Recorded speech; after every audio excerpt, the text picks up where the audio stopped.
I'm going to talk about Godzilla Legends. Now, Godzilla Legends was something that IDW put out. It was basically 5 one-shots about 5 other kaiju in the Godzilla universe.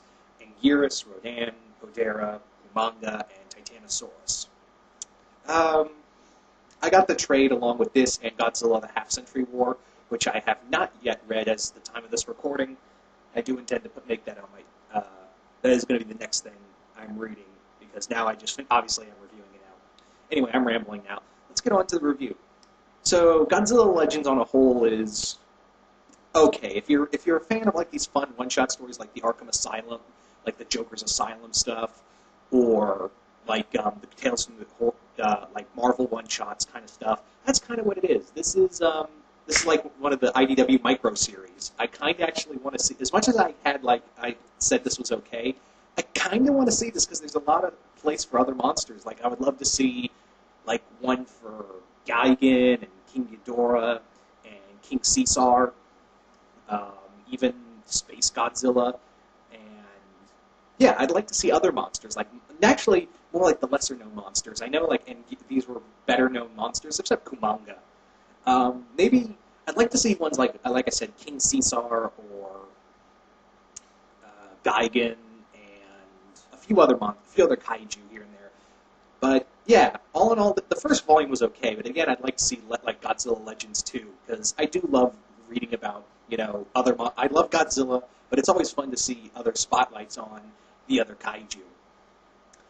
So let's kick this off with the first story, the Anguirus story. The Anguirus story is actually my favorite. Out of all of these, the Anguirus story is definitely my favorite. It is pretty much about this military group who are trying to use this device that can summon monsters, and suddenly out of nowhere, Destroya attacks the city. Yeah, Destroya comes out of nowhere and just starts wrecking the city.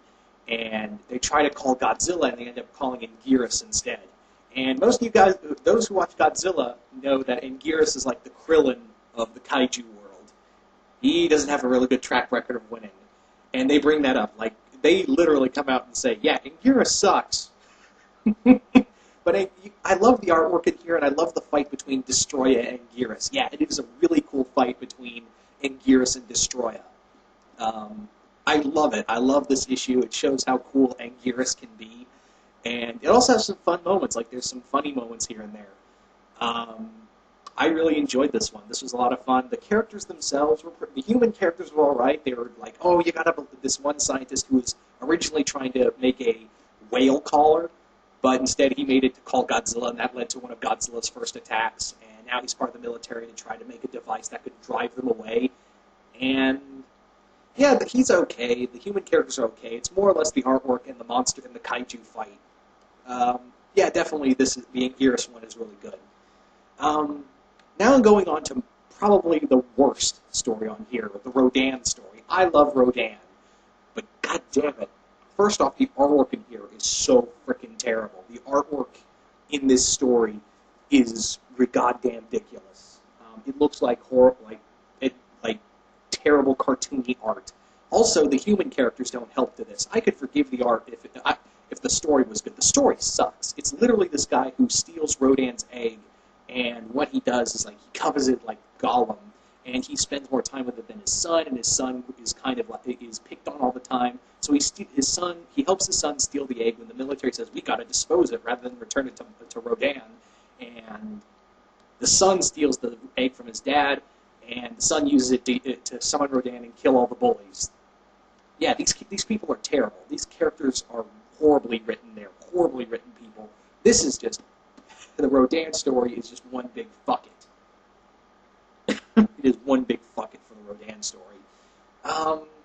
Following that is the Titanosaurus story. The Titanosaurus story doesn't really focus on Titanosaurus. Unlike the Anguirus and Rodan stories, I got to give them credit that they do have a lot of focus on Anguirus and Rodan. The Titanosaurus story just shows off, because it's more or less about this kid named Tristan who finds out he's a telepath, and he works with Miki from the from the Heisei movies.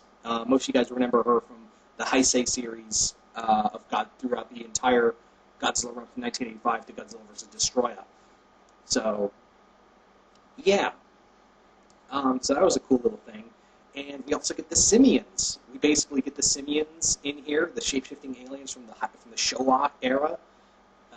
That was so cool as well. I don't want to spoil how the simians are in here, but it's more or less about this boy who lashes out with anger and he accidentally summons Titanosaurus. The artwork's good. Again, it doesn't really focus on Titanosaurus. He's just there. That's who the kid has a mental connection to. And I wish they explored that more, but again, it's a one-shot. What can you do? It's more about the kid learning that, oh, I'm a psychic now. I can summon monsters, and I can summon Titanosaurus. So, yeah. Now moving on to probably my second favorite of this series, the Hedorah story. Yeah, Hedorah the Smog Monster was actually a pretty good one-shot. This basically follows Godzilla, this team piloting a Mechagodzilla Mach 2, Heisei era Mechagodzilla, of course, and landing in China where Godzilla is supposed to have attacked. Also, there's a fun scene. You really have to look for it. But when Mechagodzilla first touches down in this one-shot, look very closely at the ground, and you'll see an Easter egg of the TARDIS. Yes, you can see the TARDIS in the rubble. I thought that was so cool. But yeah, this was really good. This is basically a group of rookie Mechagodzilla pilots looking for Godzilla, and instead they find the first creation of Hedorah. I'm guessing since the IDW movies the IDW comics follow their own universe, I'm guessing this is going to be like the first canon appearance of the comic universe of Hedorah.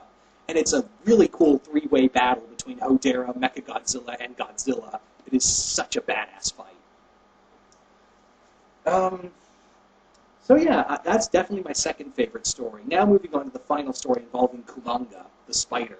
It doesn't even... Kumonga's in there for about 4 pages. And that kind of pissed me off. And the artwork's not too great. But like the Titanosaurus story, it's okay. It's more about this Daredevil, this former Daredevil who... he's retired, and the military has this great scheme of having him climb up Godzilla's back and collect skin samples, so they can figure out a way to stop Godzilla. That is literally the dumbest idea ever. But I do love the monologue that he gives. I do like it. It's not a great story. It's definitely like, I'd rank the Kumonga story just a little bit higher than the Rodan story, because I did like the old guy's monologue basically saying that people just assume Godzilla's just a wild animal, but he's just one of us. He's us. So I like that. And Kumonga's only in here just to get his ass beat. I kind of wish this was more about Kumonga because he's not really a monster that, a kaiju that most people kind of recognize. At least with Titanosaurus, they did a lot of focus with him because of the kid's connection. And here, Kumonga's just in here. Like, you could put any monster in here and just say it. Like, they could have used, like, Kamakra or something. I don't know. Anyway, on a whole, I'm going to give this a 3 out of 5. At best. I think I wouldn't get this in trade. It's $19 in trade. I'd actually say, if you really want to check out ones, 2 I really recommend are the Anguirus story and the Hedorah story. They're one-shots, they're not connected, so I think you can just get the Hedorah and Anguirus story and be totally fine on there. I think you'd be completely okay with just getting those 2. I'd highly recommend the Anguirus and Hedorah story.